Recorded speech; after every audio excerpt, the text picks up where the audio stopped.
Johnny English. Have a seat. Come on. Your hands are tied. And there are times when one has to hold it. Meow. There's a good person. I know. Who's lovely? Who? We're all lovely. I quietly lit a cigarette and deliberately blew the butt to make it glow bright, then slowly stretched my hand out of the trench. The enemy sniper spotted the flame. A bullet shot straight in my hand, but my comrades all congratulated me one after another. I never wanted to be on this battlefield in the first place. The military law stipulated that any soldier wounded in combat could be discharged and sent home, so countless soldiers used this as an excuse to retire, to get themselves injured. Some soldiers directly grabbed the scorching hot gun barrel with their bare hands.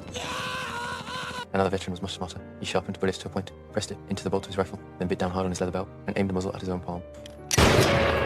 Other soldiers followed suit one after another, shooting each other through the palms. We thought this would get us home for good, but after the military doctor's examination, these wounds were proven not to be inflicted by the enemy. We were hauled before a military court. The judge sentenced us all as deserters. Our commander couldn't bear to order our execution, so he drove us out the trench. The first soldier used to be a craftsman. He knew all too well the cruelty of war. Faced with the young enemy boy, he just couldn't bring himself to pull the trigger. He could only watch helplessly as his comrade executed the teenager. Overwhelmed by guilt, he stood in the middle of the battlefield, singing Marseillaise at the top of his lungs, until an enemy bullet finally silenced him. The second soldier raised a white flag right away, begging the German troops not to shoot. His comrade couldn't stand to watch such cowardice, lifted his rifle, and sent him to his grave with one single shot. Desperate to survive, the third soldier actually threw a grenade at an enemy fighter plane. He managed to damage the plane's tail fine, but was mowed down by the plane's machine gun fire in return. I was the lucky one among us, knowing I would never escape death. After being driven out of the trench, I huddled quietly by a tree until a German fighter plane finally spotted me. A bullet tore through my abdomen. Luckily, I was found by that same veteran deserter. Since my injury was severe, he slung me over his shoulder without hesitation and carried me to the field hospital. We had just finished dressing our wounds when German artillery shells rained down on the hospital.